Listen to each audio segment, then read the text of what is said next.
G'day, Muds. How are you? I'm good, thanks, Rosie. Oh, Back for yeah. another one. Indeed, indeed. I'm in a new location right now. I thought I would retire to the country. I love your country style home. You look resplendent. Thank you. Thank you. You can picture me with a watering can and a bucket hat anytime. So I have a question for you. Hit me. All right. Ideas. There are lots of them. We both get lots of them. Mm. How do you know when an idea is worth pursuing? Because I think we both know it's hard to know if something's good, but when do you know it's worth doing something about?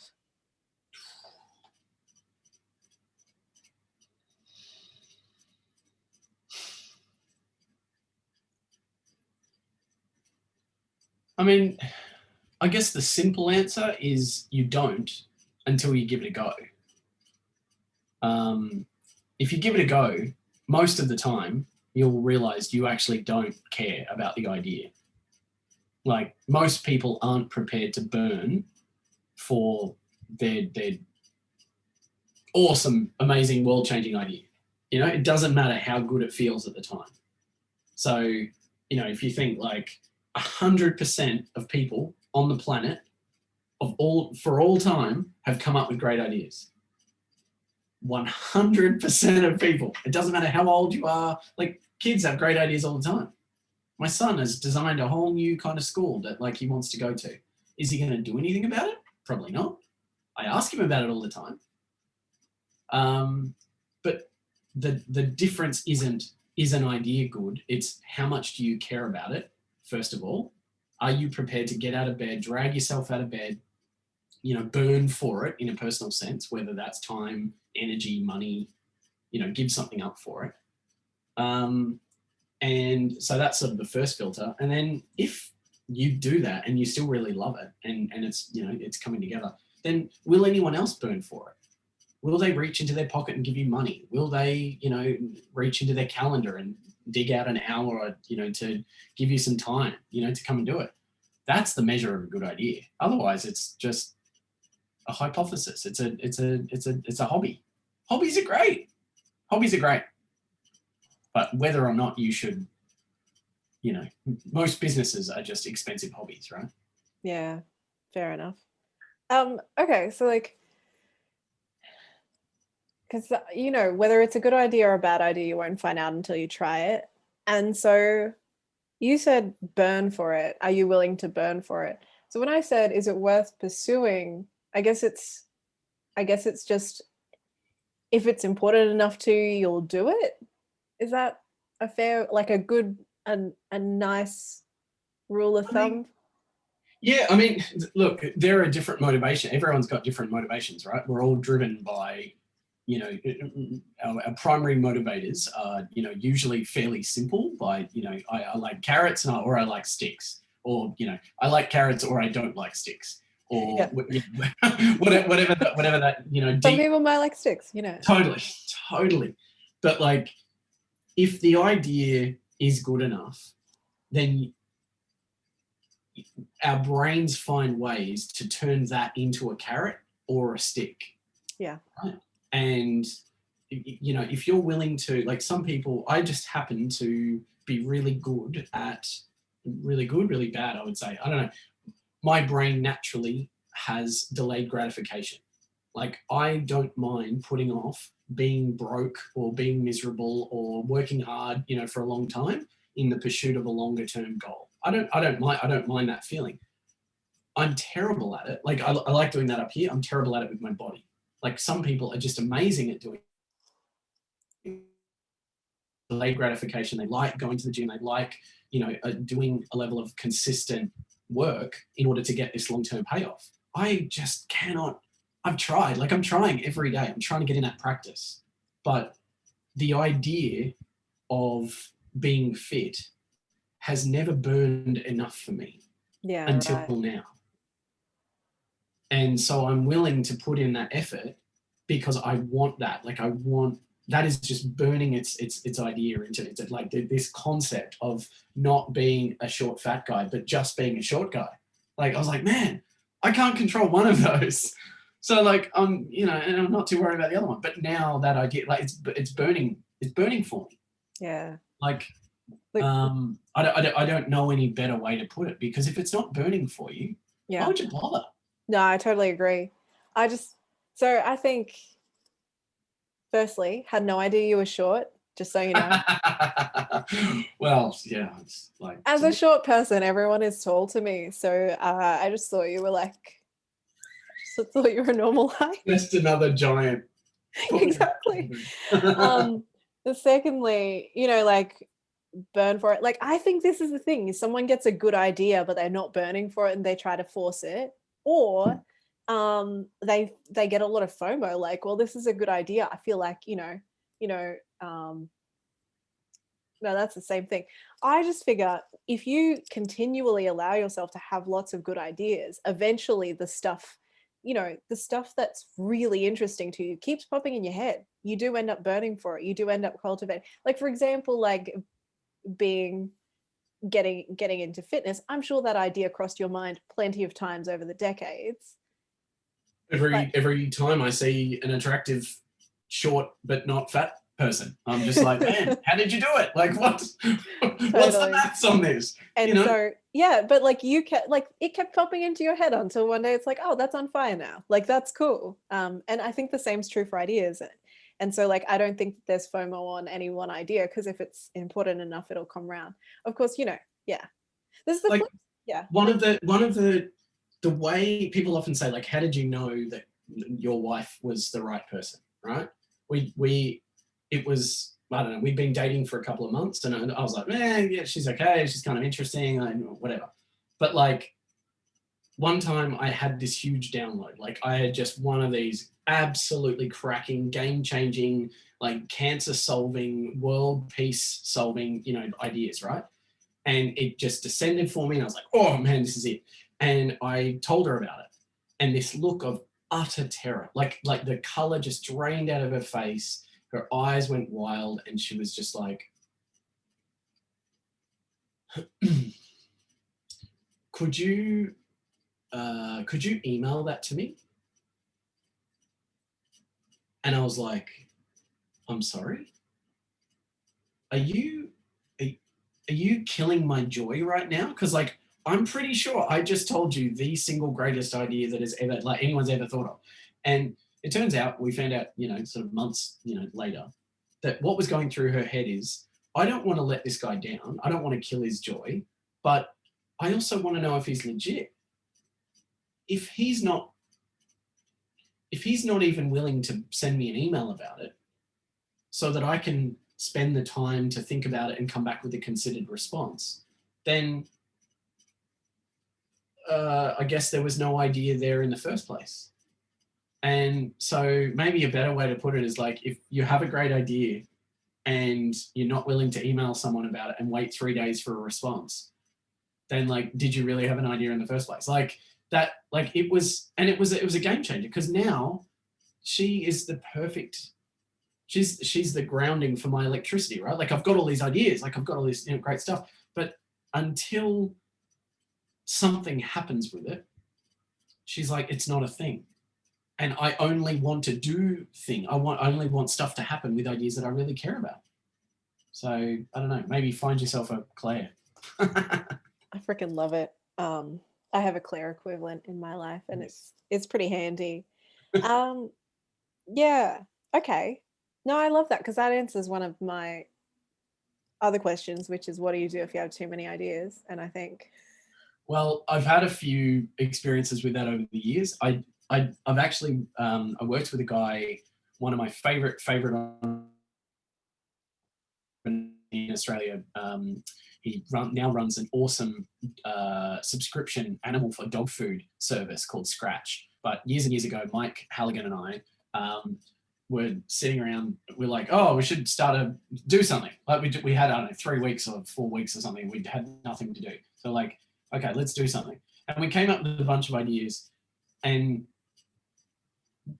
one of the best ideas that fell out of that brainstorm session was actually a prioritization framework for coming up with ideas. And I think maybe we put it online somewhere. I'll find a link and put it in the show notes if this is even a show. But like, yeah, like if you come up with a series of criteria for stuff that you want out of it, like maybe it needs to make lots of money. It needs to happen in the next 3 weeks, or it doesn't need to happen for the next 3 years, or, you know, it needs to be regenerative and good for the planet. And you give each of those a score, then put it on a whiteboard and then come up with your list of ideas and match it against that. It's like instantly you just go, okay, well, now I've got a framework for prioritizing which idea is good against the criteria that I set up for myself. I love it. Love it. Well, okay, so we've talked about you know, what's worth pursuing, and we've talked about what to do if you have too many ideas, and the value of having a Claire. Or like even just having friction before like making things real, right? Absolutely. To show what's worthwhile. The flip side of it, which I don't see that often, honestly, but I'd love to get your thoughts on it, is what happens if it turns out it sets you on fire, you're really invested in it, you're going down this journey. What if it's a bad idea and you're completely blind to it? And I know this is a really weird one, but I'm sure there are people out there who think, oh God, is this a bad idea and I'm ruining my life? But there are also people out there who are just shoving money and time and energy into something that's not working. So I'd love to get your thoughts on that.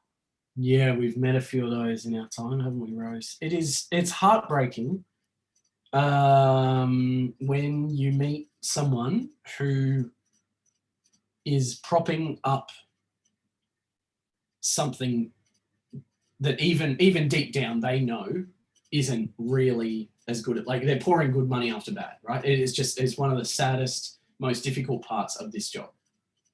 Helping people bring their ideas to life. When you see someone that is trying to, yeah, like I said, you know, prop up something that really doesn't deserve it, it's heartbreaking. How do you know you've got a bad idea?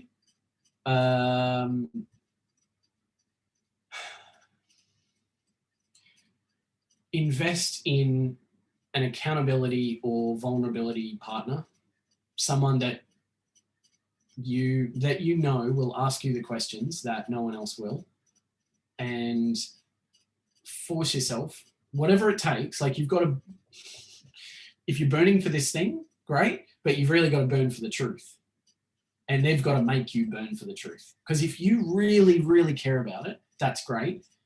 That's just step one though. Does anyone else care about it? Because if not, that's fine. You might be an artist, you might be a fantastic hobbyist, but that is not a business. I think we said in another episode, high fives doth not a business make, right? Like I had a lot of people who loved my t-shirts, and I've had a lot of people who like my ideas, but if there aren't enough people in the world to justify, you know, your business, well, then you don't have a business. You've got a hobby, and that's fine. But hobbies are a one-way thing. You put money into a hobby and you get enjoyment back. That is not a business.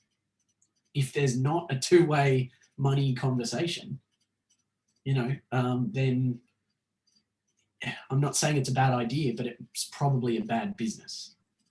Yeah. And those two aren't necessarily always the same. But if your criteria, if one of the things is this thing needs to make me money, then if it's not, and if it, you know. Totally. Yeah, totally agree. Okay. So like I have two things I want to reflect back to you. So one is, I love what you said about having people around you. I'm now at the stage where I'm pretty confident. Like if I move forward with an idea, I'm in conversation with enough people that they would really tell me if it wasn't good for me, right? Like, and I would feel comfortable if they all were like, yeah, this is good, that I can move forward with it. And you're right, you got to love the idea, but you've also got to love it so much that you'll face the full reality about the idea, about its market, about what you're needing to make it happen. The second thing I'll say is you might love it so much that it feels precious. And in that case, I'd say I'd give you the full permission to treat it like it's art, and don't put the pressure on it to make you a living. you know, like treat it like an art project until you feel then comfortable in, you know, facing the full reality about it. Totally. If it's that precious. The final piece to this that I really like, the caveat that I want to put on before we finish up, Yeah. is lots and lots of people think that their idea is so far advanced, so innovative, that that's why people don't get it. Yeah. That no one can possibly understand how great their concept is because it's 10 years ahead of its time. That might be true. That might be true. But that means that your job then, in order to prove or disprove this, is to go out and meet with people who are as close to that 10-year time horizon as can be. They're usually venture capitalists. They're usually, you know, research PhD candidates, whatever it is. People who know the science or know the innovation timeline and are on that long-term thing. If they give you any indication that you are on the right path, that's a good step. But listen to them. Yeah. Often they'll probably say, hey, that's cool, but what if X, Y, Z happens and whatever? Yeah. They're valid opinions. You've got, if there's only, you know, 10 or 20 people in the whole world, and, you know, that's a very innovative industry. If there's only 10 people in the whole world that have thought about or worked in the space that you're working on, listen to them. Totally. Yeah. Get to know the space as well. Like you can't, there's a lot of people who have new ideas, but they actually don't know the gold standard within that space already. Sorry, I got one more to add on. Yeah, because there's just so much in this, really. Yeah. Is even if you're way ahead of your time, if you can't explain it clearly to a lay person, I would question whether or not you know what you're clear on what it is you're doing, right? Because you won't be able to, people don't buy things they don't understand, and no one's going to sit around for, you know, an hour or more to understand what it is you're making when you're trying to sell to them. Totally. And it's fine to have a gut instinct that something in the future will change. The problem is that is not a business either.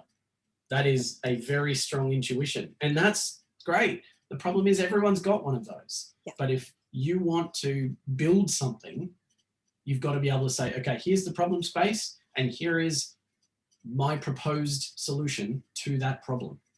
And if you can't articulate it, then what you've got is a problem space. And, you know, like, honestly, it might take you a while. It might take you a couple of hours to figure out how to explain it. It might take you a couple of days or years. And you know what? If it's setting you on fire, you'll last the journey. Word. Thanks, Muzz. Good chats, and see you next week.